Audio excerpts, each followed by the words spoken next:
आज की वीडियो में हम बात करेंगे कि क्रोएशिया इस टाइम क्यों रिफ्यूज कर रहा है और रिफ्यूजल के क्रोएशिया के वीजा में क्या कारण है। सब्सक्राइब कीजिए हमारे इस चैनल को और टूरिस्ट वीजा में आने वाले अपडेट्स के बारे में अप टू डेट रहिए। तो जहां तक बात की जाए आज के टाइम में रिफ्यूजल्स की, रिफ्यूजल रेट बहुत ज़्यादा पीक पे हैं और जैसे कि मैंने बताया 4 बारी अप्लाई करके 5 बारी अप्लाई करके भी लोग बैठे हैं जिनको कि समझ में नहीं आ रहा कि उनका रिफ्यूज क्यों हुआ है। तो सबसे बड़ी इसमें दिक्कत होती है रिक्वायरमेंट्स की। एक एम्बेसी की जो रिक्वायरमेंट है ना, वो ना तो आपको किसी साइट से मिलेगी और ना ही इसमें इलेबोरेट आपको एम्बेसी करेगी। चाहे उन्हें खुद फोन लगा लेना, चाहे आप वीएफएस को फोन लगा लेना, वो भी आपकी हेल्प नहीं करेंगे। और तीसरी चीज आती है यहाँ पे कंसल्टेंट्स। बहुत सारे कंसल्टेंट्स हैं, बहुत कुछ जानते होते हैं, वो आपको इसलिए नहीं बताते क्योंकि उस काम को करने में हो सकता है 2 मंथ या 3 मंथ या फिर 6 मंथ का टाइम जाए। तो मेनली बात यही है कि जब भी हमने टूरिस्ट वीजा अप्लाई करना है, हम ध्यान से देख लें कि हमारी रिक्वायरमेंट पूरी हो रही है और किसी अच्छे कंसल्टेंट के थ्रू ही अप्लाई करना। मैं तो एक चीज बोलता हूं कि बड़े नाम के पीछे तो कभी मत जाना।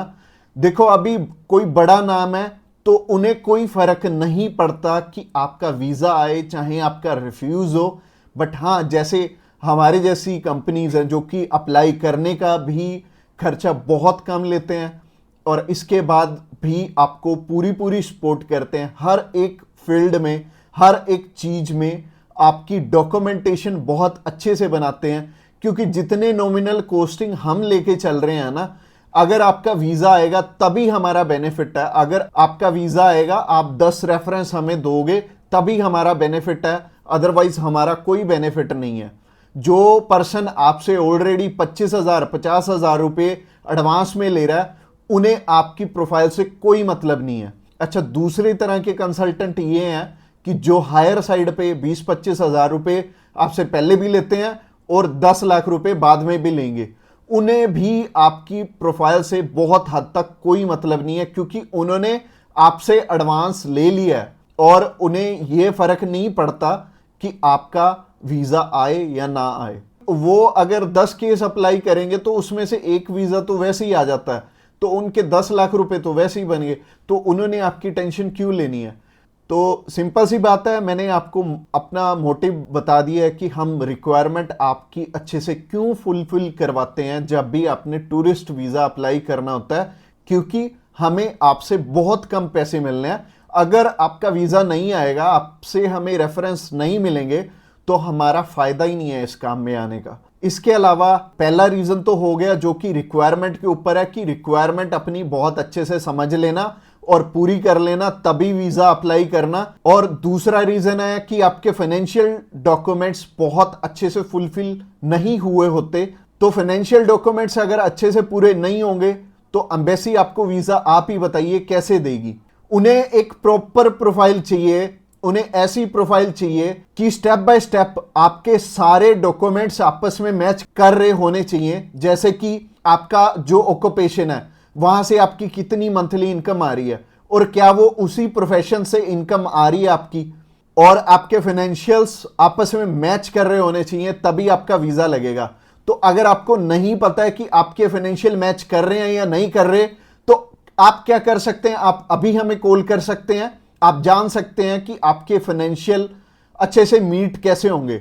और कॉल तो आप इस वीडियो के एंड में ही हमें करना, क्योंकि आगे जो रीजन है वो भी बहुत स्ट्रॉन्ग रीजन है कि आपका वीजा इन इन कारणों से भी हो सकता है। प्रोफाइल का तो मैंने आपको बता दिया कि आप हमें कॉल कर लेना। इसके अलावा जो तीसरा सबसे बड़ा रीजन है वो है कि आपके यहां पे इंडिया में टाई स्ट्रॉन्ग ना होने, यानी कि इंडिया में आपका कोई ऐसा रीजन नहीं है कि आप वापस लौट के आओ। जैसे कि मैरिड है अगर कोई, तो उनकी वाइफ उनका रीजन बनती है वापस आने का, और अगर कोई अनमैरिड है उसको थोड़ी सी प्रॉब्लम ही आती है। बट इसका भी सोल्यूशन है कि आप बेटर है, अगर आप 20-21 साल के हो, 22 साल के हो, तो बाहर जाने के लिए मैरिज तो करोगे नहीं, तो कर क्या सकते हो, आप अपनी मम्मी या फिर अपने पापा में से किसी एक जने को अपने साथ में अप्लाई करवा लो। इससे क्या होगा कि अगर मम्मी आपके साथ जा रही हैं, आपका नहीं है वापस आने का स्ट्रॉन्ग रीजन, बट उनका बन गया, तो उनके चक्कर में आपका भी वीजा आ जाने वाला है। तो आप कर कह सकते हो या फिर मम्मी या फिर पापा को अपने साथ में अप्लाई करवा लो, तो ज्यादा अच्छा रहेगा, आपका भी टाई स्ट्रॉन्ग हो जाएगा। तो तीसरा रीजन हो गया। रीजन नंबर 4 की तरफ बढ़ते हैं। और जो चौथा रीजन है वो ये रीजन है कि आप यहां पे घूमने के लिए जा रहे हो, आपका पर्पस मैटर करता है। जब आप कवरिंग लेटर बना रहे हो तो कवरिंग लेटर ये तो आपके हाथ में नहीं है, ये तो आपके कंसल्टेंट के हाथ में है कि आपका पर्पस बहुत ज्यादा स्ट्रांग होना चाहिए, तभी आपको एक कंट्री वीजा देगी। और वीजा उन्हीं को मिलेगा, लाखों लोग अप्लाई करते हैं जिनका की एक पर्पस होगा, जिनका एक कारण होगा बाहर जाने का। वीजा सिर्फ उन्हें ही मिलने वाला है जिनका एक रीजन बहुत ज्यादा स्ट्रांग होगा। तो रीजन बहुत ज्यादा आपका स्ट्रांग बनाएंगे अगर आप हमारे थ्रू अप्लाई करेंगे। तो ये चौथा कारण था आपका वीजा रिफ्यूज होने का। और ये 4 कारण ही हैं जो सबसे बड़े रिफ्यूजल के आपके चांसेस बनते हैं। जिन कारणों के पीछे ये चारों चीजें अपनी ठीक कर लो, और जैसे मैंने पर्पस में बताया, पर्पस आपका बहुत ज्यादा स्ट्रांग हो जाएगा अगर आप हमारे थ्रू अप्लाई करेंगे। तो अगर आप हमारे थ्रू अप्लाई करना चाहते हैं, आप जानकारी लेना चाहते हैं कि आपके रिक्वायरमेंट पूरी है, क्या आपके फैमिली टाइज स्ट्रांग है, तो आप अभी हमें कॉल करके पता कर सकते हैं कि क्या आपकी रिक्वायरमेंट अच्छे से पूरी है, क्या आपके फाइनेंशियल डॉक्यूमेंट जो कि सबसे ज्यादा इंपॉर्टेंट है आपस में मैच कर रहे हैं। इसके अलावा जो तीसरा कारण था वो था आपके फैमिली टाइज कितने स्ट्रांग है। इसके अलावा चौथा कारण है कि आपका पर्पस हम कितना स्ट्रांगली लगाएंगे। इसके ऊपर आपका वीजा डिपेंड करेगा। और वीजा चाहे आप फर्स्ट टाइम अप्लाई कर रहे हो, चाहे ऑलरेडी आपके 1 रिफ्यूजल है, 2 है, 3 है, 4 है, जितनी मर्जी आपकी रिफ्यूजल्स हैं, मैटर नहीं करती। हमारे पास बहुत सारे लोग आते हैं, एक पर्सन का हमने अप्लाई करके दिया था और उनका टोटल 12 बार रिफ्यूज था, 13th टाइम उनका वीजा आया था। और मोस्टली लोग 1 बारी, 2 बारी, 3 बारी, तो बहुत सारे लोग रिफ्यूज होते हैं। कई लोग तो 4-4, 5-5, 6-6 बार रिफ्यूज होते हैं। इवन उन्हें ये नहीं पता लगता कि हम करें तो करें क्या। वीजा तो हमें लेना है, और लेना भी बिल्कुल सही मायने में है, एक्स्ट्रा पैसे देके नहीं लेना, एक बिल्कुल नॉमिनल चार्जेस में ही अप्लाई करवाना है किसी से। तो उस कारण में वो ट्रैवल हिस्ट्री वाली साइड भी जाते हैं। तो ट्रैवल हिस्ट्री वाली साइड मैं तो बिल्कुल नहीं बोलूँगा कि आपको ट्रैवल हिस्ट्री बनानी चाहिए, क्योंकि इस टाइम एयर टिकट्स ही इतनी महंगी हैं कि अगर आप एक कंट्री में भी ट्रैवल करते हैं तो आपका 70 से 80 हज़ार रुपये लग जाते हैं। इसके अलावा अगर आप 3-4 कंट्रीज में ट्रैवल कर लिए तो आपके 3-4 लाख रुपए खराब हो जाने वाले हैं। और जैसे कि मैंने आपको पर्पस वाली वीडियो में बताया था, 15 से 16 हज़ार रुपये में आप हमारे थ्रू अप्लाई कर लेंगे और आप कम से कम 3 लाख रुपए में अपना 20 बारी अप्लाई कर पाओगे। तो ट्रैवल हिस्ट्री पे बिल्कुल भी पैसे मत लगाना।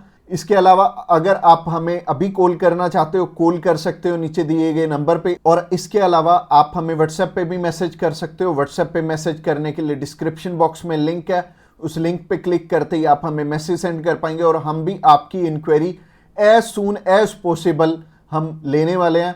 और हमारी टीम्स ऑफ एक्सपर्ट्स हमेशा रेडी है और वो सारे टीम मेंबर्स को पर्सनली मैंने ही ट्रेंड किया हुआ है और आपकी हर एक ज़रूरत को वो समझेंगे और फिर उसी अकॉर्डिंग आपको गाइड करेंगे। और आपको बिल्कुल भी टेंशन नहीं लेनी, जब भी आपने वीज़ा अप्लाई करना है आप हमारे थ्रू ईजिली कर सकते हैं। अगली वीडियो हमारी सी टाइप के वीज़ा के ऊपर रहने वाली है कि सी कैटेगरी में बहुत सारे हमारे पास ऑप्शन होते हैं अलग अलग, जिनके थ्रू की वीज़ा अप्लाई करने में हमारा पर्पस बहुत स्ट्रॉन्ग हो जाता है। तो सी टाइप में जैसे कि बिजनेस वीज़ा हो गया, स्पोर्ट्स वीज़ा हो गया, कल्चर वीज़ा हो गया, मेडिकल वीज़ा हो गया, तो ये सारे वीज़ा के बारे में हम बात करने वाले हैं, जो कि हमारी नेक्स्ट वीडियो रहने वाली है।